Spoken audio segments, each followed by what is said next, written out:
Today is difficult. Sadly, I just found out days ago that someone very close to me and close to our family has fallen into scandal and moral failure and sexual sin. And I have had several pastors that are dear friends and godly individuals that have contacted me. What really is grievous to me is that it seems many people know about this, and I am in no way covering. I am being fully transparent. I've asked God to help me. But Judy and I only found out last week. And in a moment that has shocked many within the Christian community, a well-known Pentecostal pastor, a husband, a father, and a ministry leader has publicly confessed to something deeply personal and deeply painful. Ted Shuttlesworth Jr., a prominent evangelist and co-pastor, has announced that he is stepping away from ministry, at least for now, after admitting to cheating on his wife and engaging in what he described as inappropriate conversations with other women.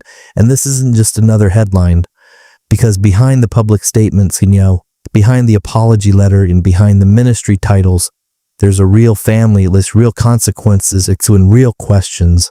How does something like this happen? What does accountability look like?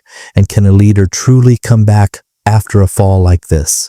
Let's talk about it. For those who may not be familiar, Ted Shuttlesworth Jr. isn't a small-name preacher. He is the co-pastor of Miracle Word Church, a ministry he leads alongside his wife, Carolyn, in Florida.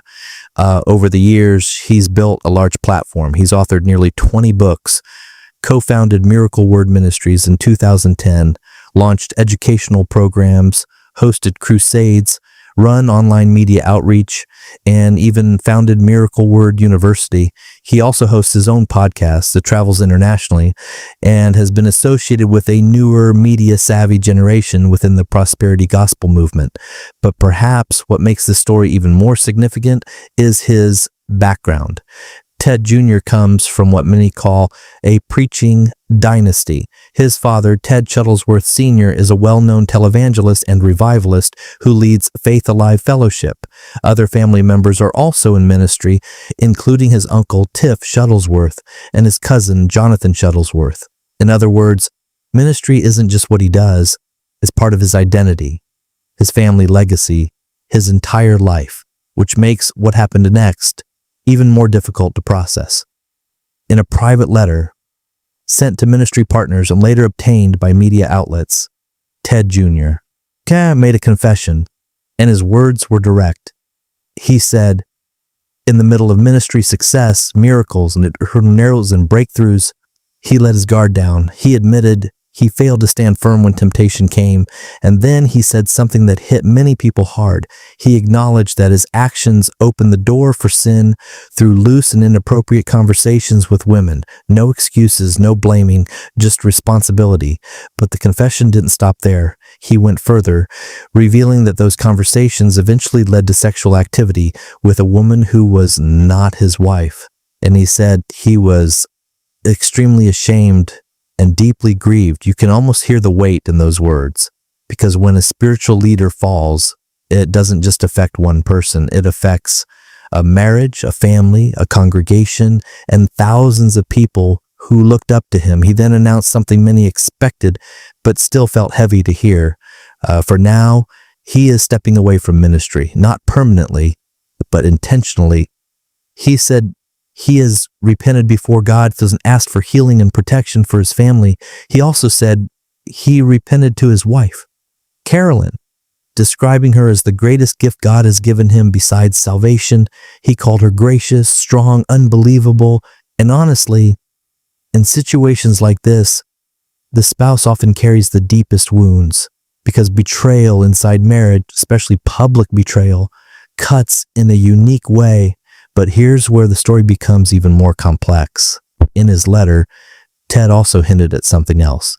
He said if God in his mercy gives him another opportunity, he would be willing to answer the call again.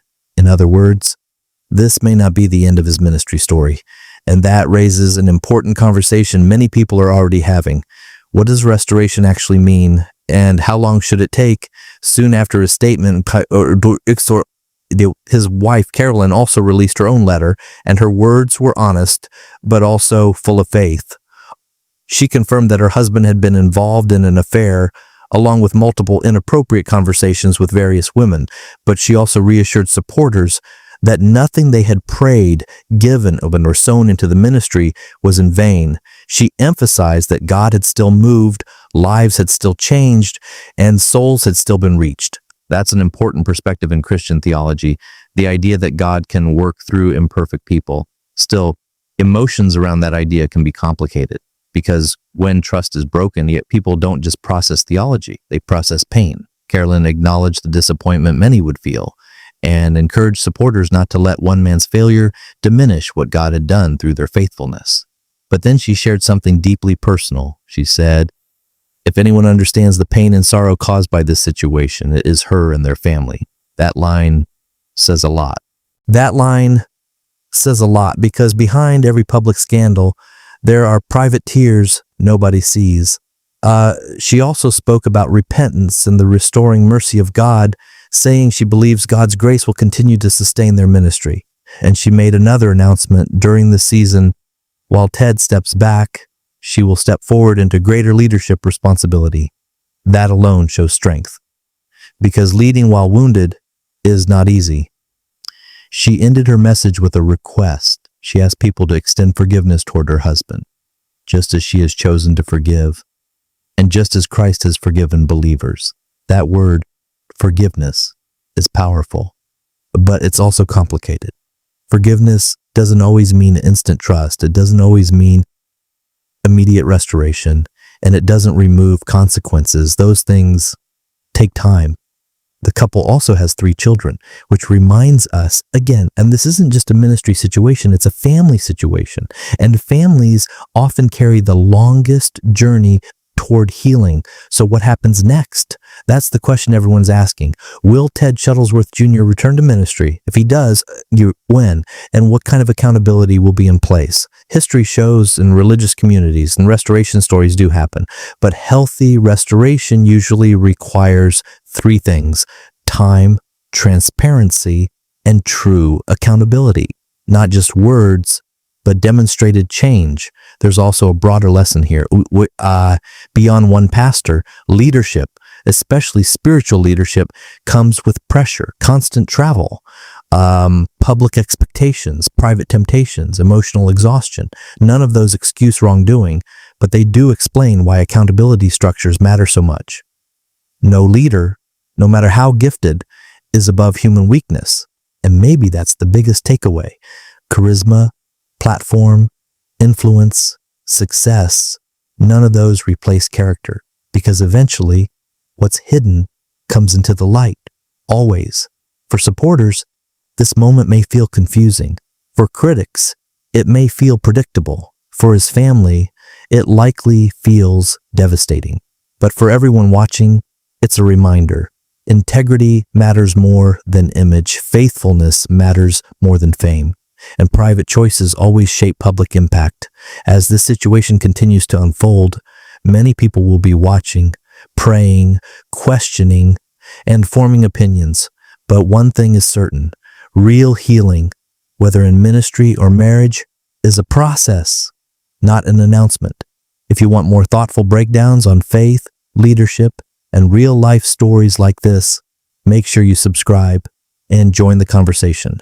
And if you have thoughts about restoration in ministry, share them respectfully in the comments, because these conversations matter.